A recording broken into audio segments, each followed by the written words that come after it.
Esse vídeo é um corte de um episódio da temporada de 2020 e 2021 do canal. Se você curtiu, passa lá para conferir o resto. O link está na descrição. O grande lance que a gente tem que entender em neuro é que assim, a gente precisa se conectar ao mundo exterior e ao mundo interior. Você precisa saber o que está acontecendo, você precisa de monitorar isso o tempo inteiro, né? Então, e para você monitorar, a única linguagem que o nosso sistema nervoso entende, que a gente já falou lá na discussão anterior, são os potenciais de ação. Então, eu preciso de algum mecanismo para transformar tudo que está acontecendo aqui fora, todas essas formas de energia mecânica, química, elétrica, transformar isso em potencial de ação. Então, você precisa de uma ferramenta, de um dispositivo que faça essa transdução, que transforme esses estímulos no mundo exterior, né, em potencial de ação. E aí você vai levar essa informação que o nosso sistema nervoso entende, vai levar para uma área que processe isso, e é nesse momento que você sente. Meio que traduzir, né? Uma informação que é de uma certa natureza para aquela natureza química, elétrica que o sistema nervoso entende. Isso. Então, na fisiologia do sistema nervoso, a gente chama isso de transdução. A gente faz esse processo de transdução, né? E quem faz esse processo de transdução são os receptores. Então, eu gosto de dizer, né, é um negócio que eu acho bem legal, é que assim, o que a gente sente, enxerga, vê, o nosso mundo depende da nossa capacidade sensorial, depende dos nossos receptores. Se você tem receptor para aquilo, provavelmente você vai perceber aquilo. Se você não tem receptor, não quer dizer que a coisa não exista. Você só é incapaz de saber que aquilo ali não, né, que está ali perto. Então pode ser que esse mundo ao nosso redor seja muito mais amplo, pode ter muito mais coisa acontecendo aqui. Mas aí já é filosófico demais, mas não deixa de ser verdade, né? Não, e se você for imaginar aquele apito para cachorro que a gente não ouve e o cachorro ouve, é um exemplo claro disso. A gente não tem receptor para aquela frequência de som, né? O ultrassom ou o infrassom a gente não consegue ouvir, né? A gente não tem receptores. Os cães têm receptores para isso, e por isso eles ouvem. O som está lá, a gente só não é capaz de transformar isso em potencial de ação e interpretar isso depois. Então, tudo depende disso. Você pegar um estímulo, transformar em potencial de ação, conduzir esse estímulo até uma área capaz de interpretar isso. Feito isso, uma vez que chegou nessa área, aí sim você sente. Então, não dá para... Você não sente na pele, tá? Na pele estão os seus receptores. Você vai sentir quando isso chegar no seu córtex somatosensorial, né? Então, aquela coisa, eu senti na pele. Não, ninguém sente nada na pele, não. A gente capta o estímulo na pele. Eu captei esse estímulo sensorial na pele e agora eu vou levar ele para um lugar para ser processado, né? E qualquer problema nesse caminho pode levar a algum problema de percepção sensorial, né? E aí, então aqui a gente tem o computador esquece, velho. O que a gente pede para ele fazer? Deixa eu... Vai na seta aí. Vai ter que ser na seta. Tá, então aqui é só um exemplo dos receptores sensoriais. Então esses receptores, normalmente, eles podem estar conectados direto no axônio aqui, ó, é uma modificação no terminal axonal, né? Pode ser uma terminação nervosa livre, né? Aqui é outra modificação. Ou pode ser uma célula específica. Então, normalmente, os sentidos especiais, eles têm uma célula específica, né? Um receptor, uma célula que adquiriu essa capacidade de recepção, né? E ela está conectada a um neurônio, né? Então, que vai transformar isso no potencial de ação. Tem até duas ali na visão, né? Tem. A visão, ela tem até mais, né? Ela, mais do que uma. Tem uma sequência, e aí no terceiro sai o neurônio que vai formar até o nervo óptico, né? Essa série de neurônios, né? Mas... E os mecanismos envolvidos com essas células aqui já são a maioria está bem estudada, né? A gente até discute isso quando fala de sentidos especiais, né? Aqui tem um receptor para tato, aqui provavelmente um para dor ou temperatura, e aqui aquele do pelo que faz a gente sentir, né? O pelo aqui quando você passa por cima, bem importante. Seguindo aqui é mais uma característica, né, que a gente vê, mostrando também essa coisa. Terminações nervosas livres são esses aqui, que a gente vê a questão da dor, temperatura. Aqui do lado, o tato, é um corpúsculo de Pacini esse, e aqui a gente já vê também uma célula ciliada que é responsável pela audição. Uma coisa interessante também nos receptores sensoriais é que eles vão estar sempre conectados, né? Esses receptores vão estar sempre conectados ao neurônio, e o neurônio é desse tipo aqui, ó. Né? Tem o corpo celular, desse corpo celular sai um axônio, e esse axônio se bifurca. Uma extremidade vai para a periferia, né? Onde está o seu receptor sensorial, e a outra extremidade vai para o sistema nervoso central. Aí pode ser medula espinal ou até tronco encefálico. Bom, até semana passada a gente falava que tinha que começar pelo dendrito, né? Sim, sim. Essa já é uma... não é como uma exceção da regra, mas ela é uma característica. Esse é o neurônio que a gente chama de pseudo-unipolar. Então, os neurônios sensoriais são desse tipo. Tá? Esse corpo celular vai estar em um local do sistema nervoso central, né? Vão estar localizados em gânglios, né? Normalmente, ou na maioria dos sensoriais estão sempre em gânglios, fora do sistema nervoso central, né? Bem próximo, e aí a gente vai ter ele chegando lá. E essa extremidade está sempre no sistema nervoso central.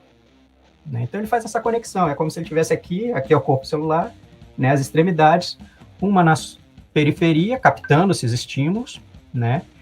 E a outra dentro do sistema nervoso central. Lembrando que assim, a gente fala periferia, o cara tem ideia do espaço externo, mas a gente também monitora áreas dentro do nosso corpo. Pressão arterial, por exemplo, é um outro sentido importante, inconsciente, mas o nosso organismo monitora a pressão arterial, monitora pH, monitora quantidade de oxigênio do sangue, né? A gente tem um oxímetro lá, tem temperatura interna, a gente detecta a temperatura externa, mas detecta a temperatura interna. Então a gente sabe se está com febre. Né? Então você tem um monte de receptores também monitorando essas regiões. Né? Então são importante sentidos, isso, né? também. Oi? São sentidos, né? São sentidos. Então aqueles 5 sentidos, se você começa a colocar aqui, você tem barorecepção, termorrecepção. É que esses não são conscientes, né? Não. Então a galera meio que não... deixa quieto. Mas esses aqui que a gente vai falar hoje, eles em grande parte são conscientes.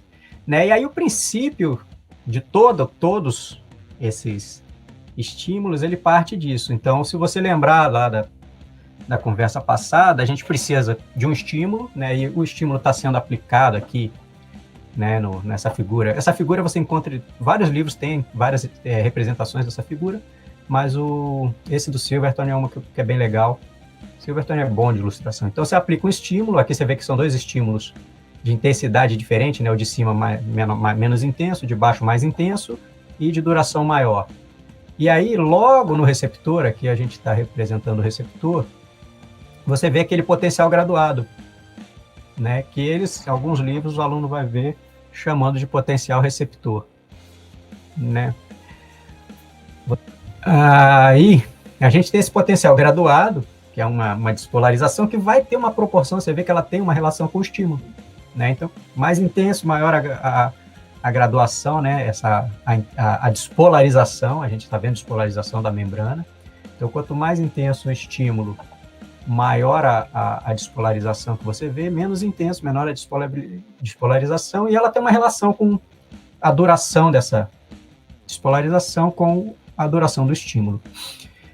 Chegando naquele axônio lá, naquela zona do gatilho, certo? Naquela região onde a gente vai ter um monte de canal de sódio, essa despolarização, se atingir o limiar, vai gerar potenciais de ação. Então, um outro conceito que a gente viu anteriormente é aquele lance do potencial de ação. Tá vendo que todos têm o mesmo tamanho? Não importa a intensidade, né? O que muda é a frequência deles. O potencial graduado, ele é proporcional à intensidade do estímulo. Mas a partir do momento que dispara potencial de ação, é tudo do mesmo tamanho, né? Isso. O que muda é a frequência. Se você for ver aqui a frequência embaixo, ela é uma frequência muito maior. Você está vendo que está muito mais vermelhinho aqui, né? Está mostrando que eles estão muito próximos, né? Então, essa frequência ela é muito maior do que no de cima. Tá? Então, eles estão no mesmo ponto, mas eles já estão dizendo coisas diferentes. Né? Olha, esse aqui está mostrando, olha, a frequência é maior intensidade e a duração é proporcional também. A duração dos potenciais de ação é proporcional àquela despolarização, aquele potencial graduado. Né? Então, isso Isso já é um tipo de informação que o nosso sistema nervoso consegue entender, intensidade e duração do estímulo. Né? É o tapa meu com o tapa do Brock Lesnar, né? Sim. Botem no Google, Brock Lesnar. Brock Lesnar. Né? Então aqui, ó, se você olhar aqui, né, nesse ponto você ainda tem essa interseção entre o potencial graduado e os potenciais de ação sendo gerados. A partir daqui, na sequência, a gente vai ter apenas potenciais de ação. Né? Então, uma vez que o potencial de ação foi gerado, ele vai propagar aí até o terminal axonal, né, lá no sistema nervoso central, e aí a gente vê uma relação agora que passa a ser não de potencial de ação, mas de neurotransmissores liberados. Quanto maior a frequência, maior a intensidade, mais neurotransmissores são liberados lá, esse processamento continua. Então, essa linguagem, ela tem essa continuidade. Certo? Então, essa figura, assim, ela é bem interessante, e isso serve para qualquer estímulo sensorial. Então, a intensidade se traduz em frequência. E o tempo do estímulo se traduz em quantidade. Não em quantidade, você pode ter uma quantidade grande numa duração menor. O tempo é tempo, então, né? O tempo é tempo. É o tempo que inicia e termina o estímulo, né? Ele vai iniciou o potencial de ação, parou o potencial de ação, parou a informação. Então, o tempo é traduzido como tempo de... Tá certo. Tempo é tempo. Agora, intensidade é frequência. Tempo é tempo. Isso. Né? Então, se for ver aqui, essa figura mostra a mesma coisa. Tá vendo que tem ali a mudança da intensidade aqui, ó, na figura B aqui. A1, A2 e A3, né, são mais intensos. Essa intensidade se traduz em um potencial graduado maior, né? E esse potencial graduado maior vai gerar mais potenciais de ação. Você está vendo que o início e o fim, eles têm o mesmo início e o mesmo fim. A única coisa que está mudando quando você muda a intensidade é a frequência. Você vê que você tem mais potenciais de ação aqui no mesmo intervalo de tempo. Então, você aumentou a frequência. Né? E esse aumento da frequência tem relação com a intensidade. Né? Aqui já mostra a questão da duração. Ó. Não foi aumentada a intensidade, mas alterou a duração. Essa duração tem uma relação com o potencial graduado, consequentemente, a gente tem uma alteração com, né, um aumento da duração aqui dos potenciais de ação. Né? Então, se você pegar um estímulo, pense aí em qualquer estímulo que você quiser, como tapa, por exemplo, né, a gente vai ter já dois componentes dessa informação sendo possíveis de ser compreendido pelo sistema nervoso central: intensidade e duração, início e fim, né, e o quanto foi intenso isso. Né, para o tato, dor, temperatura, você já consegue perceber isso. É a linguagem, né? É a linguagem. Mesmo jeito que, tipo, sequência de nucleotídeos é a linguagem que o ribossomo entende para fazer uma proteína. Você tem uma linguagem elétrica, isso. Eletroquímica, né? Eletroquímica, que transforma, tipo, intensidade de luz em informação eletroquímica. Intensidade de um estímulo tátil em informação eletroquímica. Isso. Isso é uma das coisas, por exemplo, sabe quando você está num dia muito claro, que você enxerga melhor? Tem mais estímulo, é um estímulo mais intenso, então você consegue, diminuiu a luz, a gente enxerga a luz. Diminuiu a luz no escuro, você já não enxerga tão bem. A informação está chegando com menos intensidade e você tem menos estímulo. Né?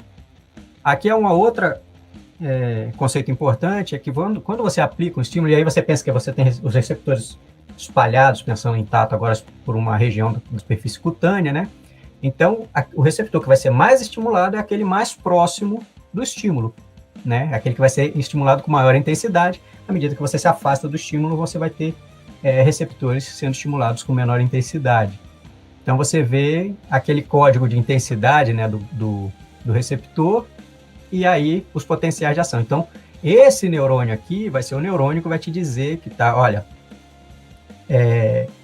eu estou levando numa frequência maior. À medida que vai diminuindo a frequência, isso te ajuda, por exemplo, a localizar esse estímulo na superfície cutânea ou em qualquer outro lugar, né? Porque eu sei que naquele neurônio ali, de onde vem a maior frequência, é onde está mais próximo do estímulo. E à medida que a frequência diminui, eu consigo mapear e por eliminação, perceber de onde ele está partindo. Né? Então, esse é de forma bem simples, isso tem um pouco mais de complexidade, né? Mas existe uma relação entre a origem do estímulo e ativação desse receptor ali mais próximo. Né? Então, isso também te ajuda a uma outra informação sobre o estímulo, que é a localização. Né? Você já começa agora, você já consegue intensidade, duração e a localização, aonde ele está sendo aplicado. Você consegue fazer isso aqui e saber, pô, tá lá na ponta do meu dedo indicador da mão direita. Né? Quanto mais receptor, provavelmente mais preciso isso. Que é um dos experimentos, né? Dos problemas que a gente tinha antigamente. Em certas partes do corpo, você consegue ter uma localização muito melhor que em outros. Justamente pela quantidade de neurônio que tem ali, né? Isso. Né? O grau de inervação de uma região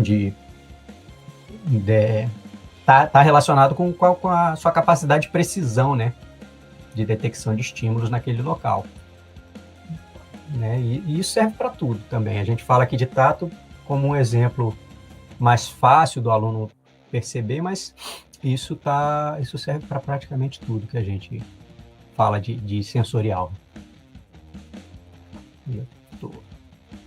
Uma outra característica dos receptores, se a gente olhar aqui, né, você vê que aqui são aplicados 2 estímulos idênticos, né, com início e fim, intensidade semelhante aqui, né, e você vê que os receptores agora, né, eles têm potenciais graduados de maneira diferente. Você vê que aqui a gente tem um potencial, né, você gerou o estímulo, você tem uma despolarização e esse potencial graduado ele dura o tempo do estímulo. Né, ele mantém ali, ele tem um pico logo no início, mas depois ele mantém ali esse potencial graduado por um tempo, e isso, como a gente espera, ele vai ter essa quantidade de potenciais de ação aqui, que tem relação direta com a despolarização. E um outro tipo de receptor, por característica, o que ele vai fazer? Se aplicou o estímulo, ele dispara, né, ele tem um potencial graduado, ou seja, isso vai se relacionar a uma série de potenciais de ação, mas depois ele para de responder. Né? E aí ele vai responder quando? Quando esse estímulo cessar. É como se eu tocasse aqui, ele responde no início e responde no fim.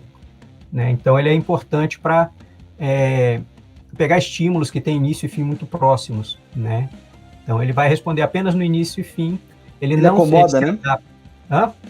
Ele acomoda. Ele acomoda, ele se adapta. Né? Normalmente eles têm, então são chamados de receptores de adaptação rápida. Responde no início, daqui a pouco ele se adapta e depois ele volta a responder no fim. A gente percebe óculos, isso, né? Por exemplo, com a roupa. A gente não fica sentindo a roupa o tempo inteiro. Agora que eu falei, a gente volta a perceber isso, né? Mas tem...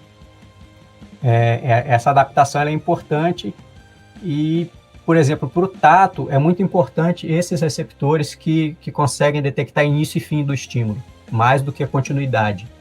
Certo? O tato, se você for ver, você tem... o tato que a gente sente, ele é a composição de 4 receptores trabalhando juntos.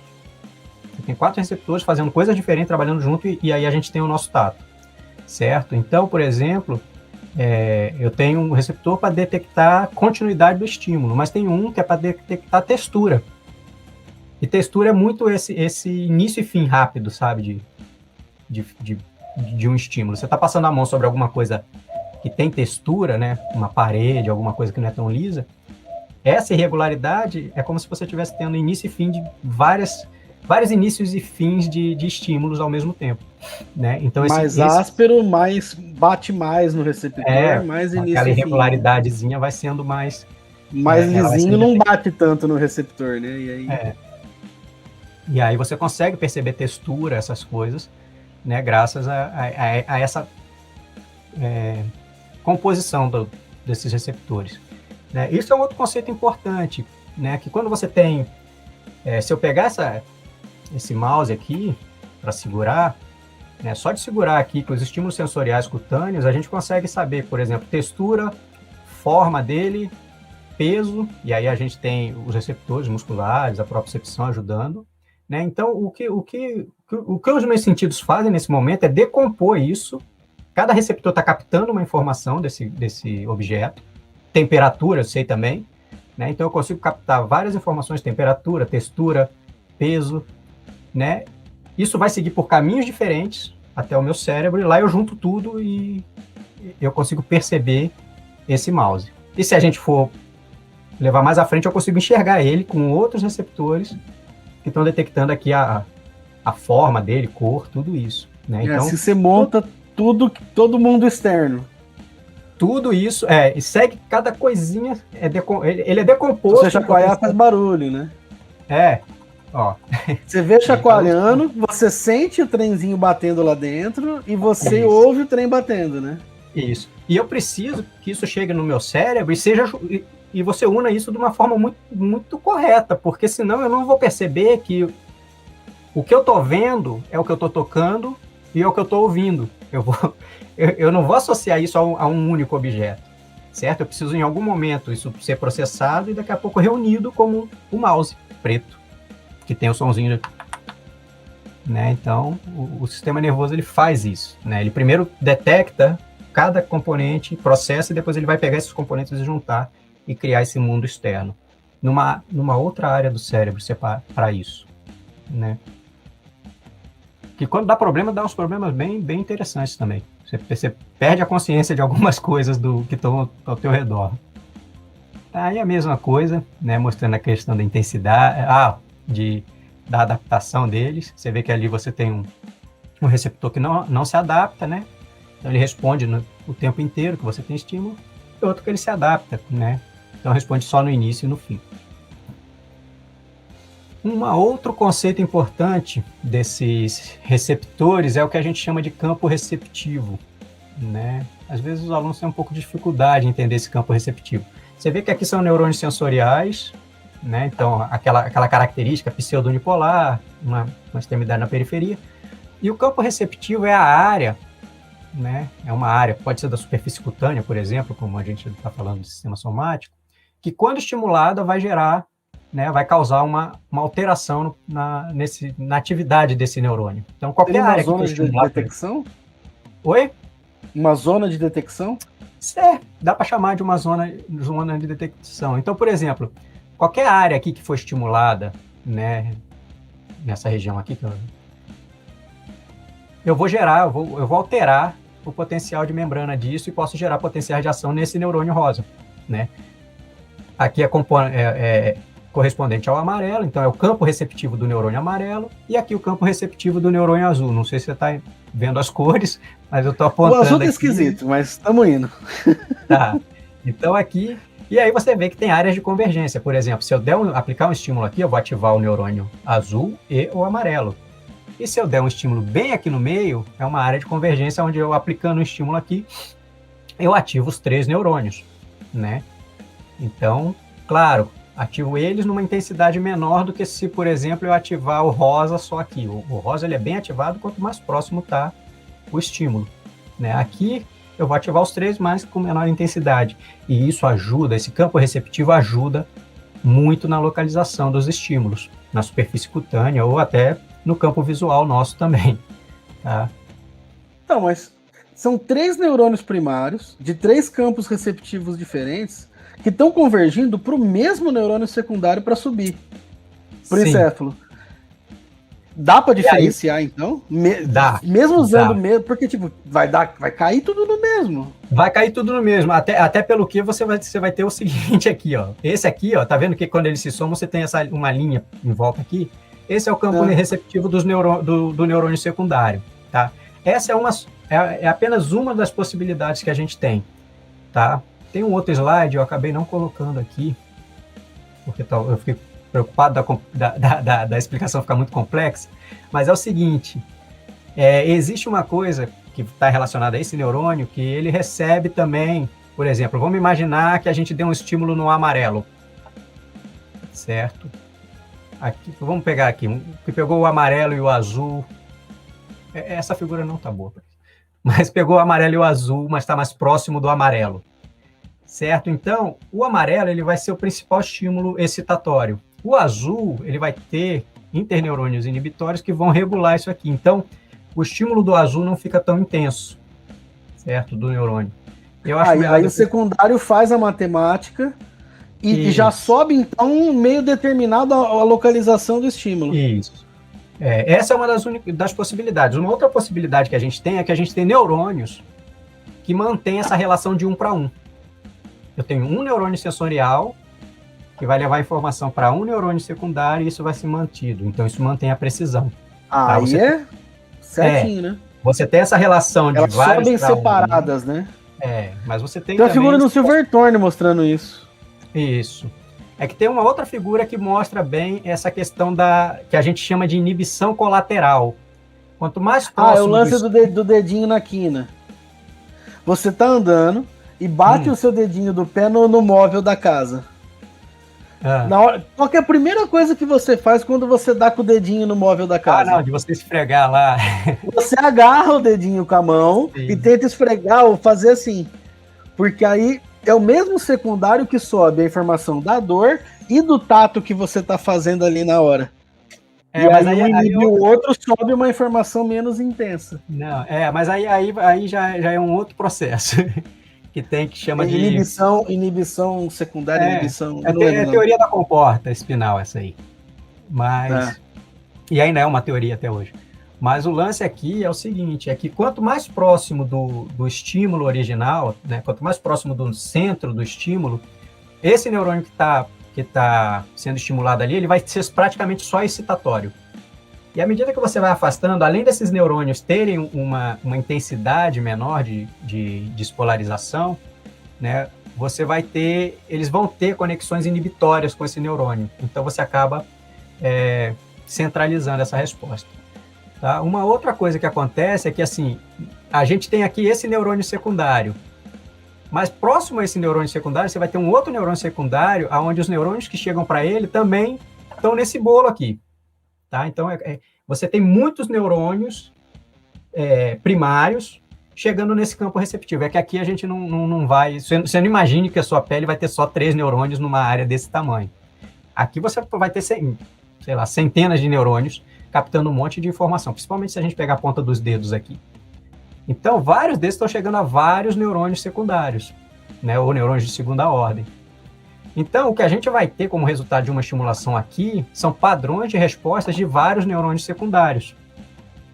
E o nosso córtex, ele lê esses padrões. Então, dentre esses neurônios secundários, vai ter um mais estimulado, um menos estimulado, um pouquinho de nada estimulado, e essa leitura que vai te dizer, olha, veio desse mais estimulado. E desse mais estimulado, junto com esse, você aponta aquele ponto mais preciso.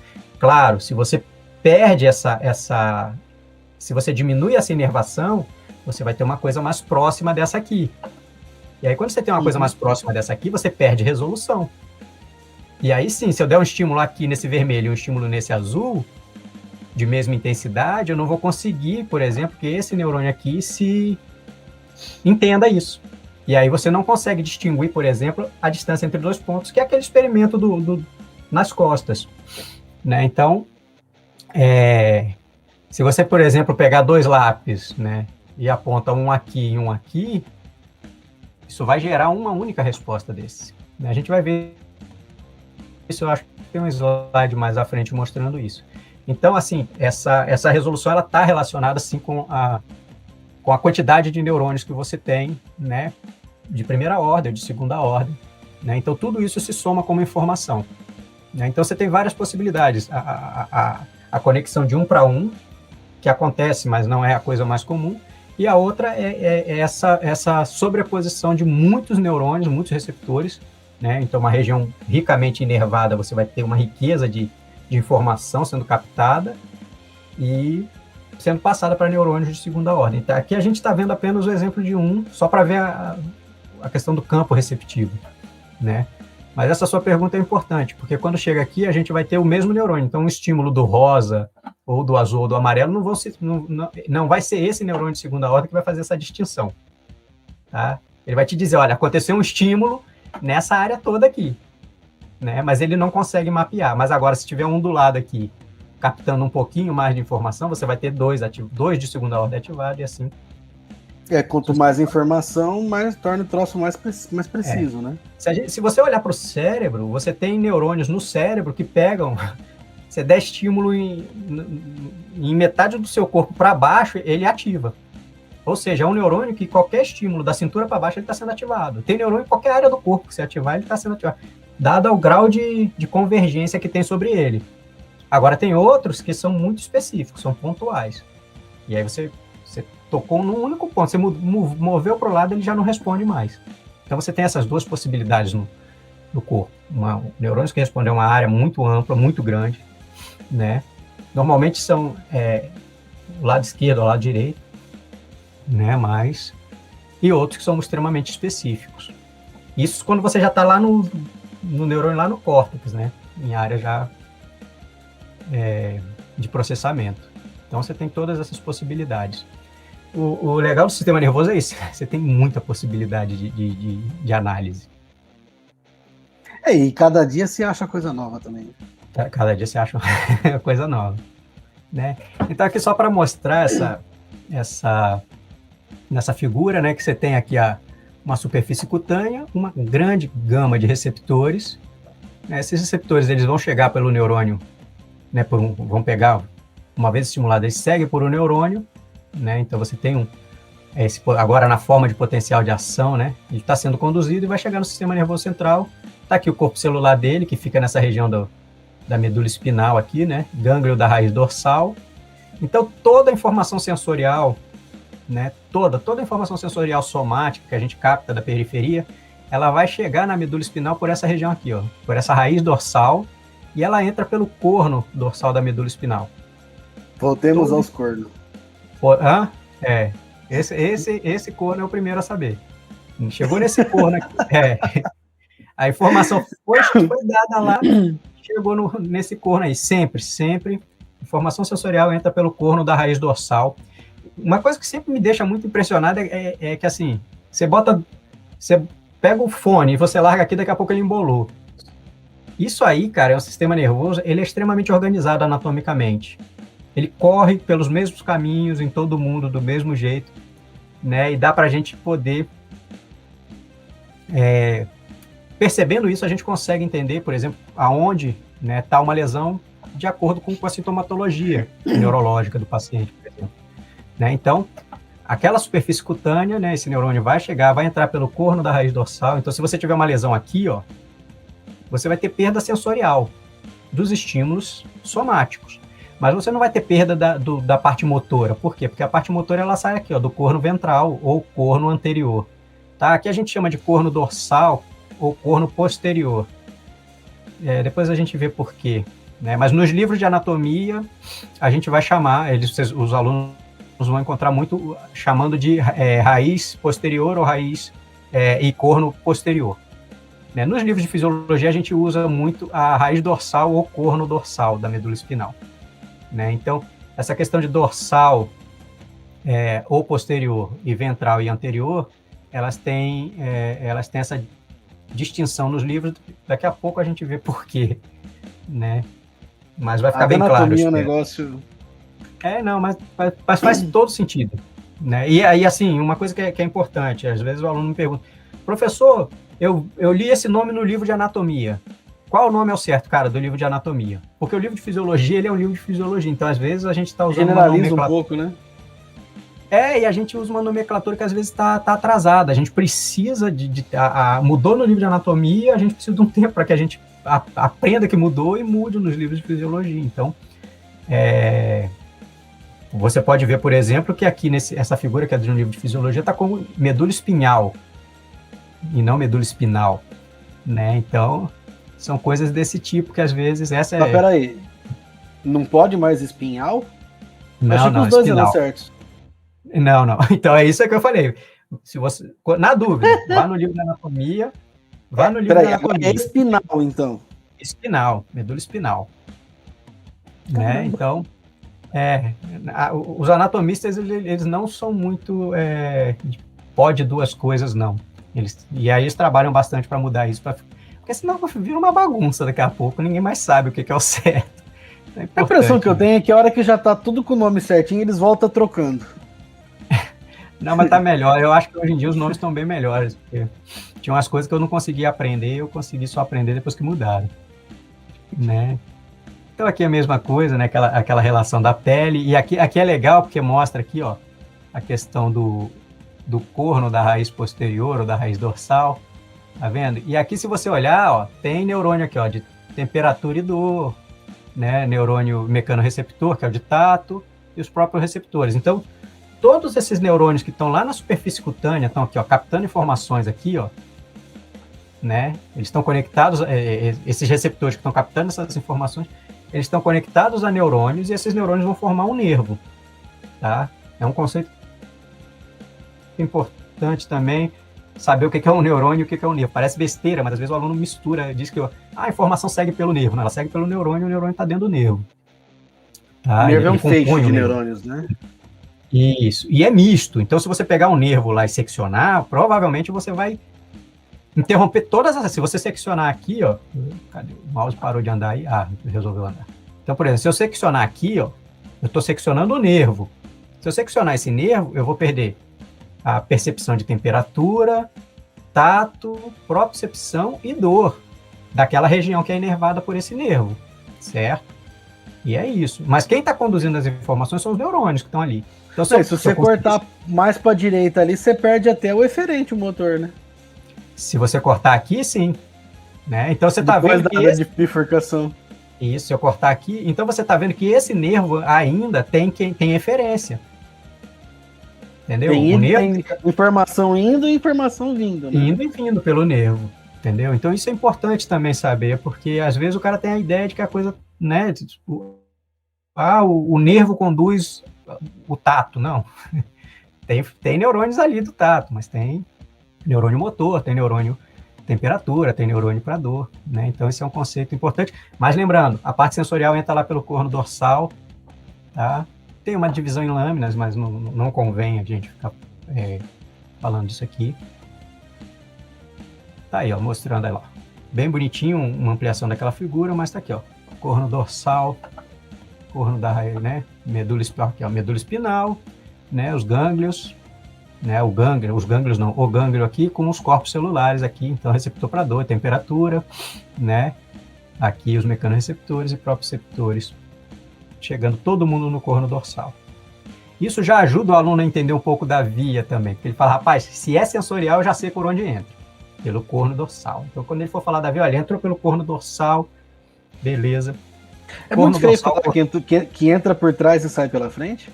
É, por isso que é corno posterior, né? E anterior também, né? Ou dorsal e ventral,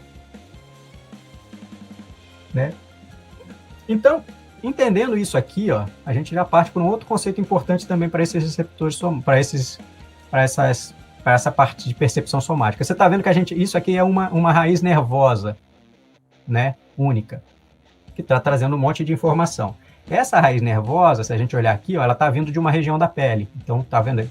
Esse monte de neurônio aqui, né, vai formar um nervo, e esse nervo vai seguir até a medula espinal, e ele entra na raiz nervosa aqui, num ponto específico da raiz nervosa. A coisa não é aleatória, né? Então, a área que inerva essa minha mão aqui, ela vai correr aqui, esses neurônios vão se seguir por aqui, vão entrar numa região... Vai juntar os dedos, né? A figura tá mostrando um dedo, mas junta todos os dedos, junta a palma da mão, junta tudo, né? Isso. Então, essas raízes, elas entram naqueles espaços entre as vértebras, né? Então, aqui, ó, tá mostrando aqui, ó, cada linhazinha dessa seria essa raiz nervosa aqui, a entrada dessas raízes nervosas. Então, muito bem organizada. E aí eles fazem esse mapa aqui que a gente chama de dermátomo, que até no problema tem uma referência a dermátomo, né? Então, a gente vê que, por exemplo, e aí eles fizeram uma relação, essa figura aqui é bem legal, porque ele faz uma relação de cor. Então, você vê que aqui, ó, o espaço cervical aqui, ó, de C1, né, a C7, né, aqueles espaços intervertebrais das vértebras cervicais, as raízes nervosas dessa região são as raízes nervosas que vão inervar essa região aqui, ó, no nosso corpo. Né? Então, cada um, se você olhar aqui, depois tem uma figura melhor, né, onde está maior, mas você está vendo aqui, ó, essas áreas aqui, elas estão entrando aqui na região do espaço cervical, da medula espinal. A região torácica, ó, né, em azul, essas áreas, as raízes nervosas inervam essa parte do nosso tronco, e assim, sucessivamente, né? Aqui a parte rosa, a parte lombar, né, das pernas, né, e a sacral, né, a parte posterior da perna, e a parte dos órgãos genitais.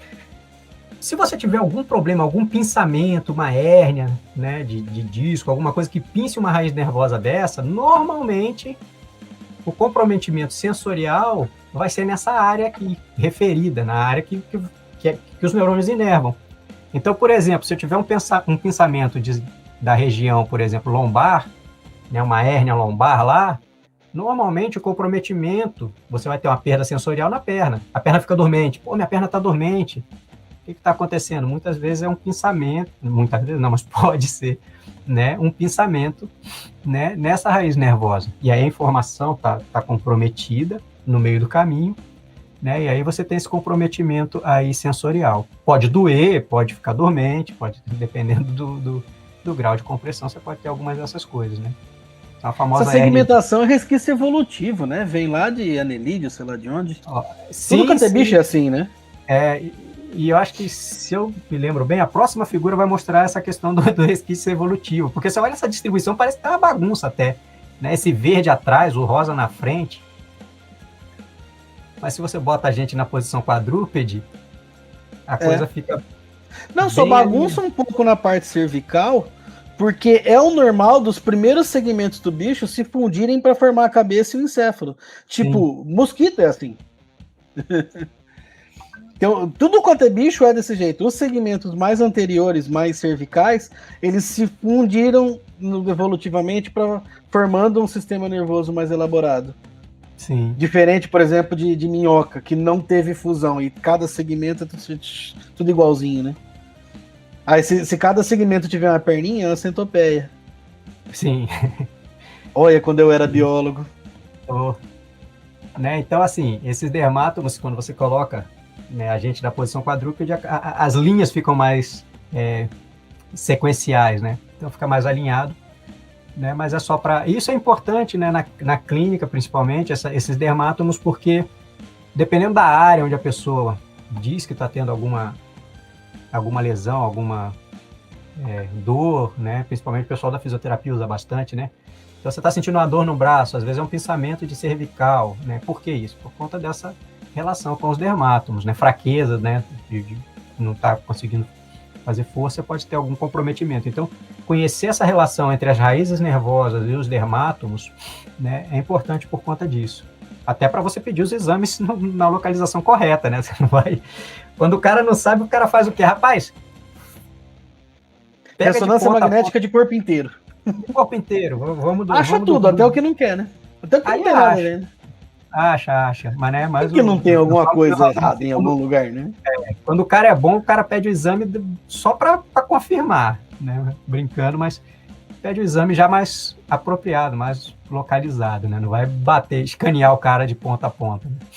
Para ver isso.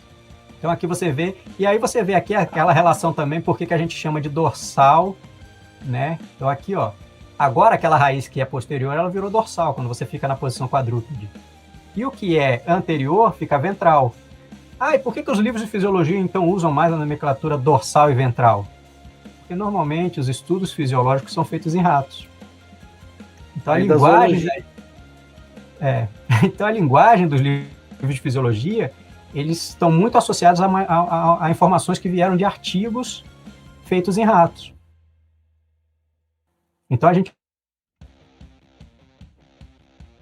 usa muito corno dorsal, corno ventral, e nos livros de anatomia, por exemplo, né, anatomia humana, você vai ver corno posterior e corno anterior. Mesma coisa, tá? Mas tenham isso em mente para não achar que tem dois tipos de cornos, né, dorsal e ventral.